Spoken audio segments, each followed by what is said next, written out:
Avant, nous les femmes, nous étions très méprisées. Selon la culture, la femme ne pouvait pas faire ce que l'homme faisait. Elle était très limitée et n'avait aucun droit sur les terres, que ce soit du côté paternel que maternel. Mais depuis l'arrivée de Jeffrao et Widalf, nos droits sont plus clairs et précis. La sensibilisation a fait qu'aujourd'hui, nous avons assez aux terres comme héritage. La preuve, mon frère ayant compris cela m'a légué récemment un quart de terrain sur lequel actuellement je cultive du maïs. Dans notre milieu, la femme n'a pas droit à la terre. Il y a une logique qui se cache derrière. Et quand la femme a droit à la terre, elle va se marier dans une famille. Les enfants qu'elle ira faire là-bas porteront le nom d'une autre famille. Et c'est ces enfants qui viendront bénéficier de la terre. Pendant que nous, hommes de la famille, même, la terre ne nous suffisait pas. Et une autre famille viendra encore en bénéficier.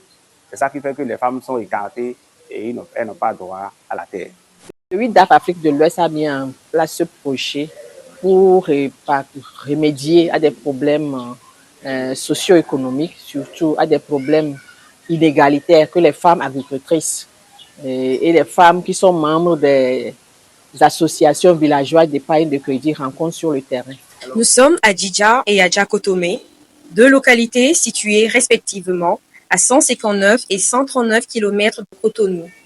Dans ces deux zones rurales du Bénin, les femmes, piliers invisibles de l'agriculture, étaient privées d'accès à la terre, au crédit et aux décisions.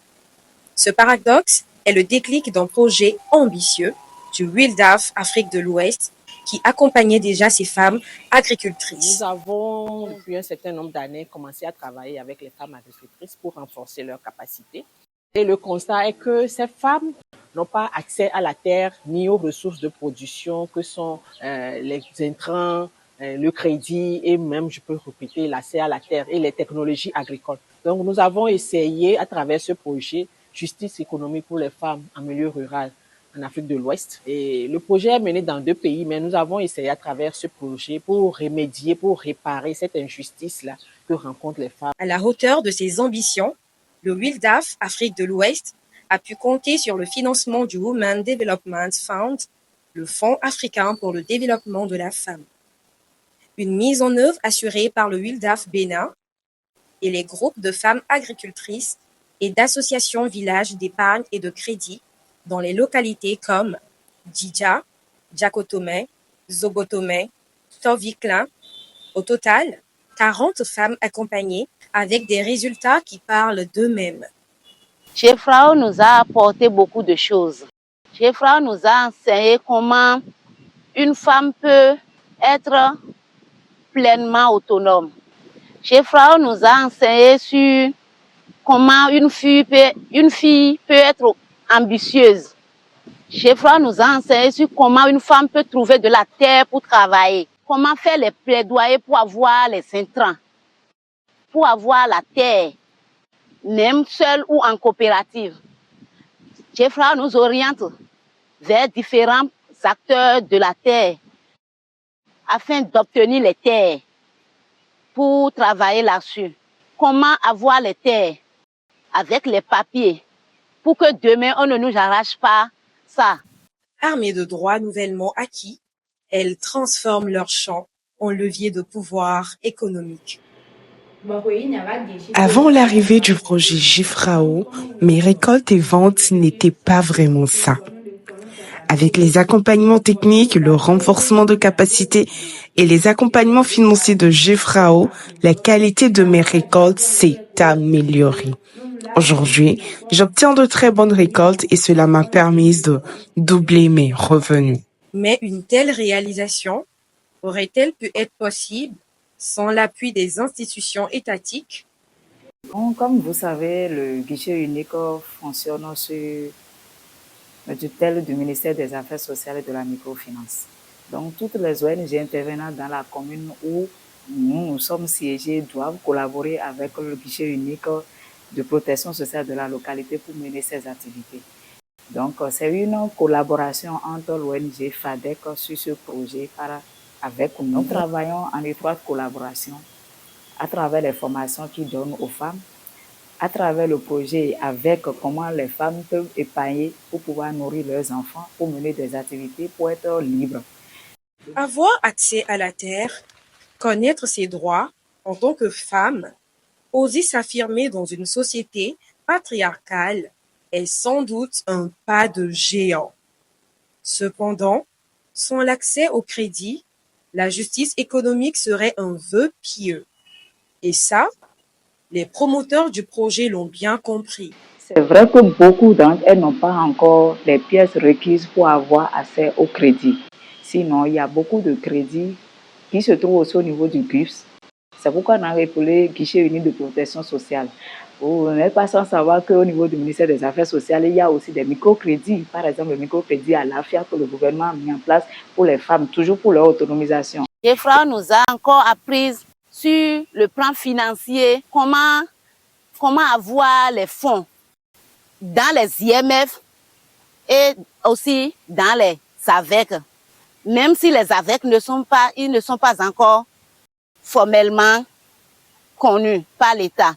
Au-delà de ces initiatives prises au niveau local pour permettre aux femmes d'avoir l'accès au crédit, le WILDAF Afrique de l'Ouest affiche des ambitions plus grandes. Nous avons fait un plaidoyer auprès de la Banque centrale des États de l'Afrique de l'Ouest, la BCAO, et auprès de certaines banques classiques comme Aura Bank, Ecobank et autres, pour que ces banques-là acceptent les femmes, fassent des crédits aux femmes à un taux qui soit négocié pour elles, pour qu'elles puissent aussi avoir accès au crédit auprès de ces banques-là. La révolution des normes sociales au sein des communautés est en marche. Elle brise les chaînes de l'exclusion financière de ces femmes bénéficiaires. Cependant, elle ne se fait pas sans résistance. Effectivement, il y a beaucoup de réticence parce que ce n'est pas facile de changer les choses du jour au lendemain. Pour arracher le pouvoir, c'est compliqué. Les hommes sont très réticents. Parfois, on interdit même aux femmes de participer à nos activités. Mais nous ne lâchons pas prise. Nous continuons avec l'appui de WILDAF Bénin. Nous travaillons pour que les femmes soient vraiment plus libres, qu'elles participent à leur propre épanouissement et qu'elles participent à rechercher les ressources pour être financièrement autonomes et se prendre en charge. Pour infléchir les positions en faveur de la nouvelle dynamique, un accent particulier est mis sur les sensibilisations dans les collectivités et dans les médias.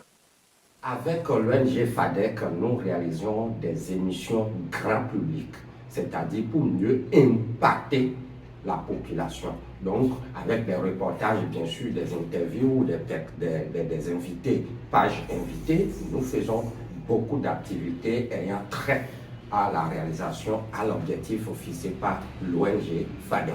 Et la preuve, nous réalisons les émissions pour 90% en langue locale, c'est-à-dire en langue adjabé, pour mieux impacter la population. Communiquer à travers les sensibilisations, c'est bien. Mais associer directement les hommes à la dynamique, c'est encore mieux. Puis une stratégie qui porte ses fruits. Cet homme, polygame de son état, dont l'une des femmes est bénéficiaire du programme, témoigne de l'impact. Elle continue toujours de me respecter à la maison en tant que chef de famille, même si elle contribue aux charges de la maison en donnant un peu d'argent également. Puisque les bonnes choses aussi ont une fin, le programme arrive à terme. L'équipe du WILDAF Afrique de l'Ouest fait une dernière descente sur le terrain.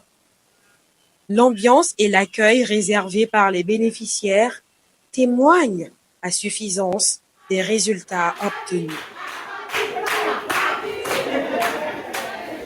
Mais derrière cette ambiance, il y a une sorte de regret, un goût d'inachevé partagé par tous. Je lance un grand appel à nos devanciers qui nous ont amenés chez Frao de faire tout possible qu'en revenant, qu'ils reviennent avec une grande force pour que les sensibilisations continuent dans les zones reculées. Mais ce que nous voulons, est que ce projet continue de former les femmes et sur d'autres points, rassembler aussi des hommes et les former, surtout les chefs de collectivité. Et le problème qui est là et qui va faire que les sensibilisations doivent continuer est que les hommes laissent la terre aux femmes. Mais le constat est que c'est des terres qui sont appauvries généralement. Les terres qu'ils ont fini d'exploiter, qui ne sont plus fertiles, c'est ces terres-là qu'ils attribuent aux femmes. Ça, c'est un premier aspect. L'autre aspect, soit c'est des zones inondables, des zones qui ne sont pas trop propices à leur production, et ils pensent laisser. C'est ce genre de terres qu'ils attribuent beaucoup plus aux femmes. Sinon, dans leur tête, la femme a droit maintenant à la terre. Mais dans quel type de terre? Nous pensons que nous avons atteint nos objectifs. Mais il faudrait encore aller au-delà parce que c'est un plaidoyer et c'est un projet de 30 mois qui n'a pas permis d'atteindre les résultats, tous les résultats que nous avons, surtout ceux des plaidoyers. Donc, nous allons voir, nous sommes en train de voir parce que ce projet a intéressé beaucoup de femmes. Nous allons voir comment faire pour réaliser une deuxième phase de ce projet-là. Un appel à poursuivre la transformation qui n'a pas laissé indifférente la coordinatrice du WILDAF Afrique de l'Ouest. Elle rassure. La première stratégie serait de mobiliser plus de fonds parce que vous connaissez ce domaine des organisations de la société civile. Il faut beaucoup de fonds, beaucoup de ressources pour pouvoir mener nos actions. C'est l'un des éléments clés de mon travail, de ma mission au niveau du WILDAF. Je vais vraiment m'évertuer avec tout le monde à mobiliser plus de fonds pour avoir plus d'impact sur le terrain, que ce soit sur le plan sous-régional, sur le plan régional et international. Nous avons beaucoup de choses à faire. Nous avons déjà commencé à contacter des partenaires.